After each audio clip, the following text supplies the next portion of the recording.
उत्तर प्रदेश चुनाव के अब कुछ महीने ही शेष बचे हुए हैं।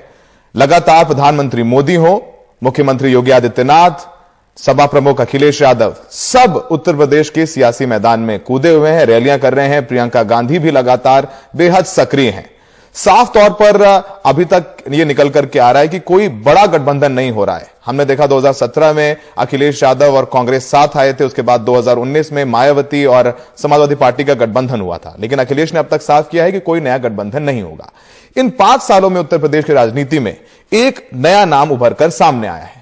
जब इस नाम की हम बात करते हैं तो संघर्ष सामने आता है, चाहे वो हाथरस हो, चाहे वो दिल्ली में एक नाबालिग बच्ची से बलात्कार का मामला हो, चाहे वो SC ST आरक्षण का मामला हो, चाहे वो बेरोजगारी का मुद्दा हो, लगातार वो सड़कों पर मौजूद रहे।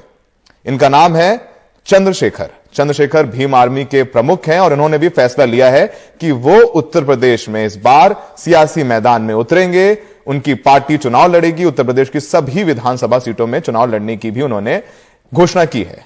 चंद्रशेखर, हमसे बात करने के लिए बहुत बहुत शुक्रिया।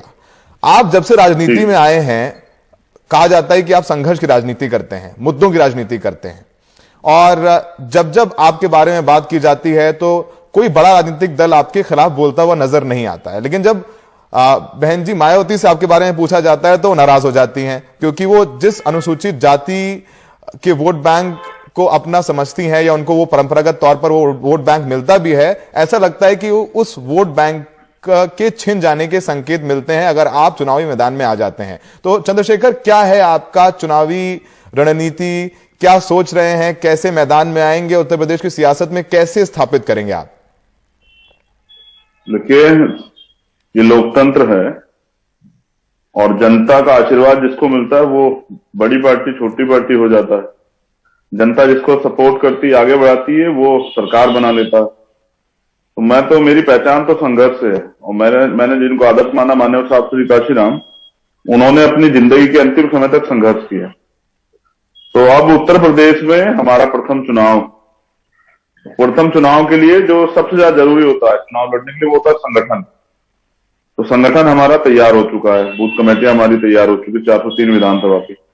अब हम मेहनत से जो मुद्दे हैं, जैसे बेरोजगारी का मुद्दा है, जैसे महंगाई का मुद्दा है, जैसे किसानों के मुद्दे हैं, जैसे महिला सशक्तिकरण, कानून व्यवस्था का मुद्दा है, वो तमाम मुद्दे जिनसे जनता प्रभावित होती है, हम उन मुद्दों पे काम कर रहे हैं। और लगातार हमारी टीम जहां भी atrocity, schedule caste, backward minority के लोगों के साथ होती है, वहां खड़ी रहती है।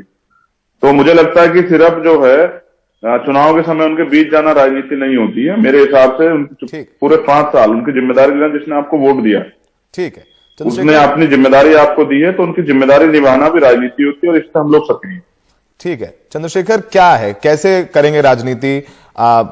क्या कोई गठबंधन में शामिल होना चाहते हैं आप? क्या आप अखिलेश के साथ जाना चाहते हैं? क्या आप कांग्रेस के साथ जाना चाहते हैं, या अकेले मैदान में लड़ेंगे? किसके साथ गठबंधन चाहते हैं आप?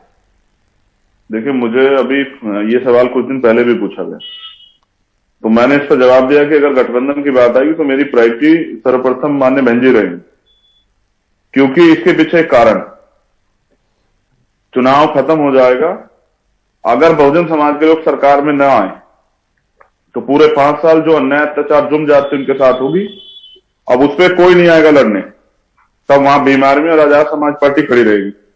जब 69,000 शिक्षक भर्ती का मामला होगा और अन्याय होगा, यानी कि नौजवानों के साथ रोजगार में अन्याय होगा, आरक्षण में घोटाले होंगे, तो कोई नहीं आएगा लड़ने के लिए, तब वहां भीम आर्मी आजाद समाज पार्टी खड़ी रहेगी। तो यानी आप जब सत्ता में बैठे लोग, सौरभ भाई, जब सत्ता में बैठे लोग सत्ता का दुरुपयोग करके गरीबों की जमीन छीनेंगे, गरीबों की जमीन दबाएंगे, उनके घर जलाएंगे, तब कोई नहीं आएगा। जब दलितों की लाशें पड़ी होंगी सड़कों पे, मुसलमानों के ऊपर गोली चलेगी, तब कोई नहीं आएगा। तो चंद्रशेखर उनकी लाशों को अपने हाथ में लेकर न्याय दिलाने के लिए घूमता फिरेगा। इसलिए मेरा प्रयास था कि बहुजन समाज पार्टी और आजाद समाज पार्टी गठबंधन हो जाए। मैंने पहल की है, जबकि हमेशा उनकी तरफ से मैं अपमानित होता रहा, लेकिन मेरे लिए जी आप मायावती जी के साथ गठबंधन करना चाहते हैं चंद्रशेखर, लेकिन जब जब आपके बारे में सवाल पूछा जाता है बहन जी से, तो बहन जी नाराज हो जाती हैं।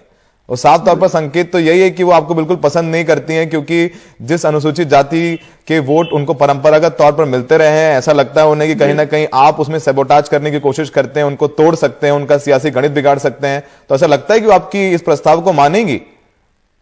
देखिए सौरभ भाई, पहले तो वोटर जो है ना, वो किसी का गुलाम नहीं है। आप समझिए, जब आप दलित वोट की बात करते हैं तो पहले ये आजादी के समय ये कांग्रेस के साथ रहा, फिर ये रामविलास पासवान जी के साथ चला गया, बाबू जगजीवन राम के साथ रहा, फिर मान्यवर काशीराम साहब के साथ आया, बेंजी के साथ आया। तो ये लगातार, ये असल में ये जो नेता पसंद करता है वो लड़ने वाला नेता पसंद करता है, क्योंकि इसको सरकार किसी की भी उसको शोषण सहना पड़ता है। तो मेरे लिए बहुजन समाज का हित सर्वोपरि है, मेरे लिए व्यक्ति सर्वोपरि नहीं है, मेरे लिए बहुजन समाज का हित सर्वोपरि, इसलिए मैंने पहल की।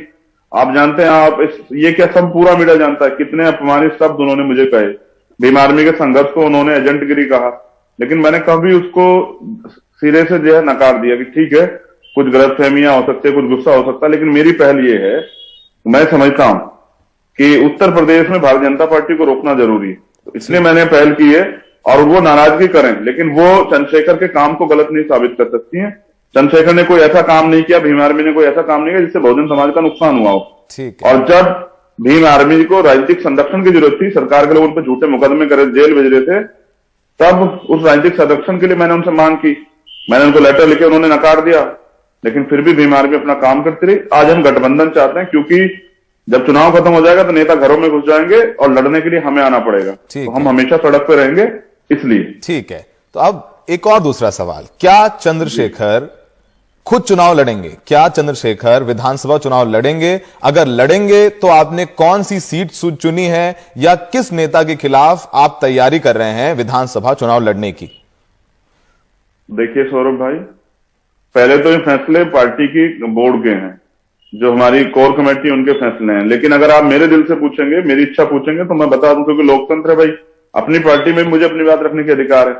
तो अगर मुझे पार्टी मौका देगी तो मैं चुनाव लड़ूंगा। जहां उत्तर प्रदेश के मुख्यमंत्री चुनाव लड़ेंगे, जो वर्तमान के मुख्यमंत्री योगी आदित्यनाथ, मैं उनके खिलाफ चुनाव लड़ूंगा, क्योंकि उन्होंने पिछले 4.5 साल में जो दुख तकलीफ उत्तर प्रदेश की जनता को दी है, जिस तरह से 49% भर्ती में आरक्षण घोटाला हुआ, पिछले वर्ग की रिपोर्ट के बाद उन्होंने न्याय नहीं किया, तो ऐसे निर्दयी मुख्यमंत्री के खिलाफ मैं चुनाव लड़ूंगा और उनको सत्ता सदन में नहीं घुसने दूंगा, ये मेरा विश्वास।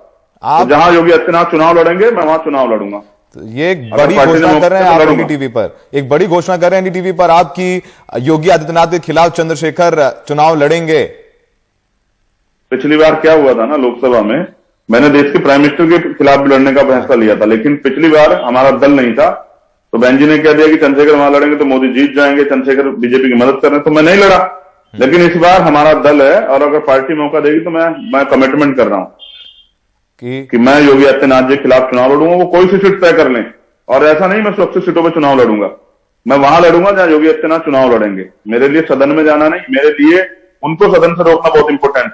तो आप एक चीज और समझिए गौरव भाई जी, 403 विधानसभा की सीटें हैं जी, 86 जिसमें आरक्षित हैं, 84 शेड्यूल कास्ट के लिए, 2 शेड्यूल ट्राइब के लिए, उसके बाद बची 317 सीटें, उन पर भी हमें चुनाव लड़ाना है। तो हमारी तैयारी पूरे उत्तर प्रदेश में है।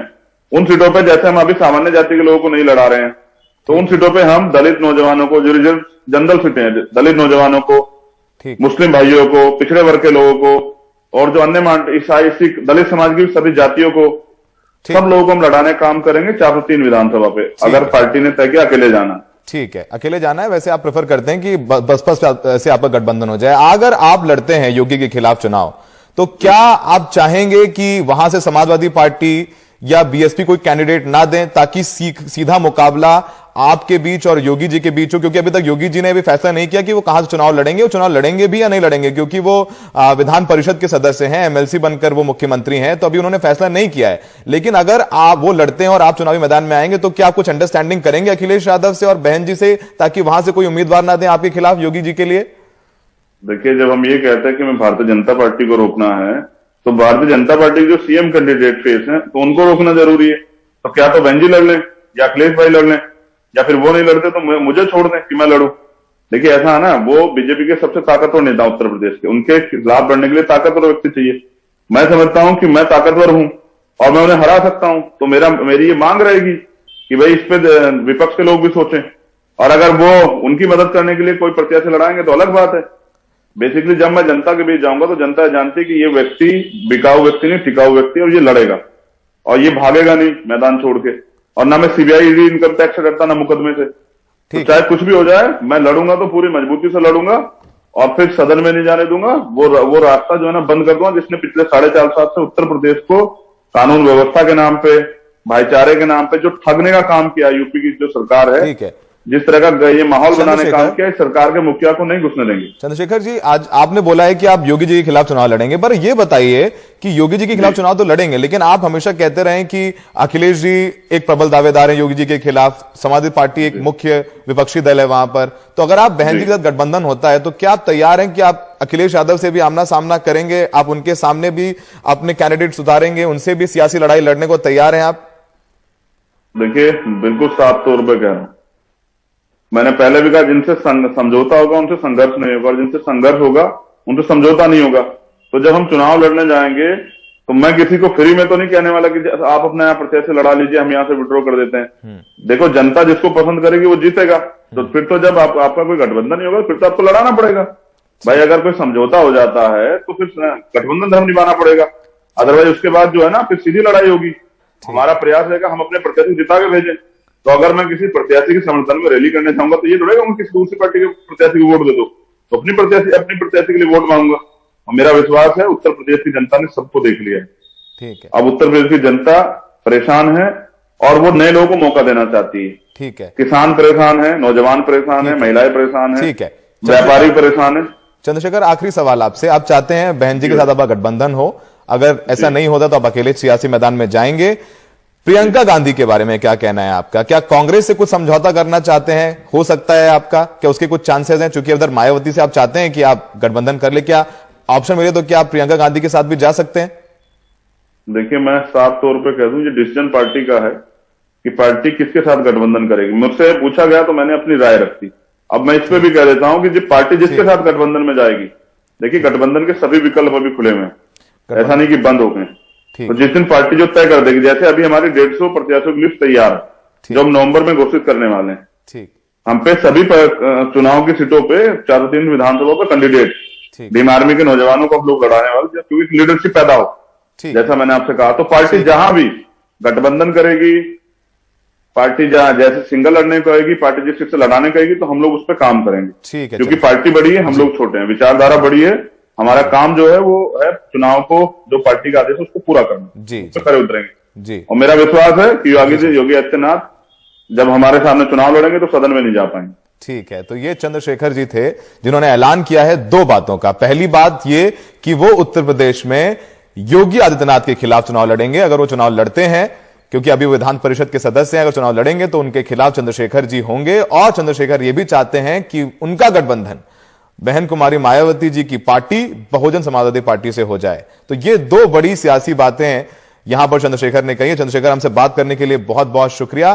तो उत्तर प्रदेश की राजनीति को लेकर के एक बड़ी खबर यही है कि चंद्रशेखर भीम आर्मी प्रमुख हैं, उन्होंने कहा है कि वो योगी आदित्यनाथ के खिलाफ चुनाव लड़ेंगे। वो चाहे जहां से भी चुनाव लड़ें, वो उनके खिलाफ खुद मैदान में उतरेंगे। और वो ये भी अपील कर रहे हैं कि जब वो मैदान में आए तो दूसरी विपक्षी दल, चाहे वो समाजवादी पार्टी हो, चाहे वो बसपा हो या कांग्रेस हो, वो उनको मजबूत करने का काम करे, ताकि जो लड़ाई हो योगी और चंद्रशेखर के बीच हो।